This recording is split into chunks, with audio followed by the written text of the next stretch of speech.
আসসালামু আলাইকুম। আজকের ওয়েদারটা দেখাবো। আজকে প্রচণ্ড ঝড় বৃষ্টি, সারাটা দিন এরকম আমাদের এখানে বৃষ্টি হচ্ছে। আপনাদের ওইখানে অবশ্যই বৃষ্টি হচ্ছে। প্রচণ্ড পরিমাণ বৃষ্টি, সব খাল বিল থই থই করতেছে। তো এই বৃষ্টির মধ্যে কি করলো আমার দুই প্রিয় ছাত্রী, এই বৃষ্টির মধ্যে ভিজে ভিজে আমাকে এই আমগুলো আমার জন্য নিয়ে আসছে। দেখছেন, 28টা 30টার মতো আম নিয়ে আসছে। আমি খেয়েছিলাম, পুরা মধু, কয় না ওই কিরে মধু মধু, পুরা এত মজাদার আম, কি বলবো ওদেরকে, ভাষায় প্রকাশ করার মতো না। ওরা প্রচুরই আমাকে মহব্বত করে, অনেকই ভালোবাসে আমাকে।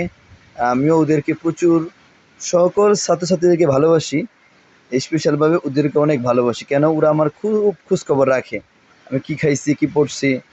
আসলে কি, ভালো সবাই। এই জন্য ওদের জন্য দোয়া করি যেন আল্লাহ তালা ওদের হায়াতের মধ্যে, ওদের জান মালের মধ্যে, ওদেরকে যেন আল্লাহ তালা সব কিছুর মধ্যে বারাকা দান করে, ঠিকমতো যেন সুশিক্ষায় শিক্ষিত হয়ে ভালো মানুষ হতে পারে। আল্লাহ তালা সবাই ওদের জন্য দোয়া করবেন।